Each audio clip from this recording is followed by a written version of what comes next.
Okay, we are on Container Bytes episode 18. Judah and I were just reminiscing about the fact that we don't really have theme music, and that's really something that we got to fix. But I guess Yet. Not yet. that's neither here nor there, I suppose.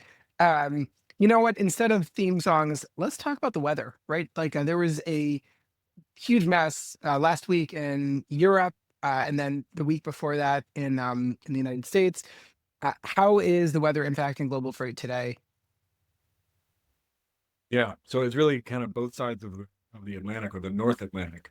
So this week or really over the weekend, there was a big storm in the North Atlantic near Europe. It disrupted vessel transits all along the coast of Spain and France up until the English Channel. So there were a lot of delays there in terms of vessels not being able to, continue sailing. So that slowed operations. It's going to create backlogs in a lot of ports. And there are also some ports, especially in like the Western Mediterranean, they're actually shut down for a couple of days. The weather kind of eased a little bit earlier in the week, but it's expected to get worse again. So we're going to see delays and congestion as this, has to be unwound. Got it. So, I mean, no long lasting, I suppose, impact. It kind of feels very civilized to be worried about the weather instead of geopolitics. But of course, there are other things happening from a geopolitical perspective, right? So we've seen, Iran and the U.S. Entering negotiations, but just yesterday there's reports of Iranian military vessels engaging with a U.S. flagged tanker in the Straits of Hormuz and this Iranian drone. This, could potentially bring up the tensions in the Straits of Hormuz. What does this mean for global container shipping specifically? Yeah, so as I think we've said before, for container shipping, it's not directly impactful. Only about 2 to 3% of global volumes go through the Strait of Hormuz. It would cut off transshipment through Dubai, which is a big transshipment hub, and some of that would probably be shifted to the western coast of India. So there would be disruptions, but not the biggest deal. It would be a much bigger deal for oil tankers and the energy markets. But it does have implications for container shipping in terms of the Red Sea. So the bigger implications here are that the Houthis are aligned with Iran, and they've said if the U.S. attacks Iran, that they will resume Red Sea attacks. And for the most part, vessels are diverting away. Container traffic has been diverting away, so it wouldn't have an immediate impact. But we're starting to see more and more steps of carriers getting closer. We've had CMA, CGM having a full service or parts of services going through on a regular basis. Maersk's introduced one of their own standalone um, services going through. And now they just announced this week that they'll be starting another service that's together with Gemini. So that means Hapag-Lloyd and Maersk are going back, and two more services they said will be coming in the pipeline. So this is more of a steps towards a Red Sea return, which would be, kind of scuttled or disrupted if these attacks resume. In terms of the return, if it starts happening in the next few weeks, that would be in the lull between Lunar New Year and peak season, which would be less disruptive than if it happens later in the year. So this would be ideal time to come back in order to minimize the distractions and kind of disruptions, but can be really poor timing if they waited for the specific week where suddenly everything the proverbial ship hits the fan here. Um, how have rates been responding recently over this? Right, have rates been going up and going down, and particularly, I guess, in also conflated with the Lunar New Year roundup. So how is that all coming together right now? Yeah, really, we don't see any of these kind of, external factors impacting rates right now. What we are seeing is, as you said, Lunar New Year, we're seeing pretty regular seasonality. Rates have been increasing the last few weeks. They kind of leveled off last week, and we're starting to see them fall now, which is pretty typical for this time of year. Shippers have kind of rushed ahead of when things start to slow down in China ahead of the holiday.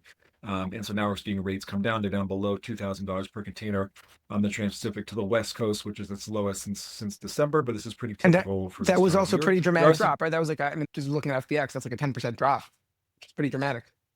yeah, it's pretty dramatic, but again, not super atypical for the kind of the mini peak of the container year. We are seeing some increases in air cargo rates, which is probably partly pre-Lunar New Year. So from Far East to the U.S. or from China, rates are above $6.50. They've been down below 5.50 just a couple of weeks ago, up to $5 out of Southeast Asia, up from $4 a couple of weeks ago. So this is probably some pre-Lunar New Year and also just some general increase in cargo demand.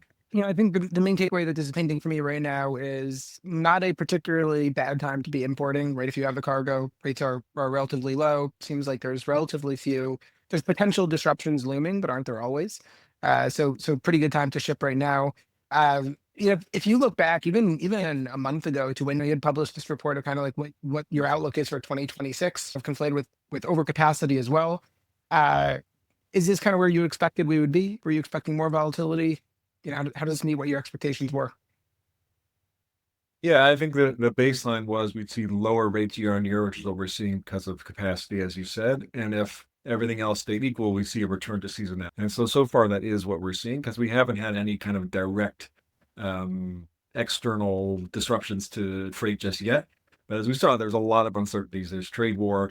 There's, we just had this thing with Greenland, which could have been disrupted to transatlantic trade. We have these tensions with Iran, which could change things.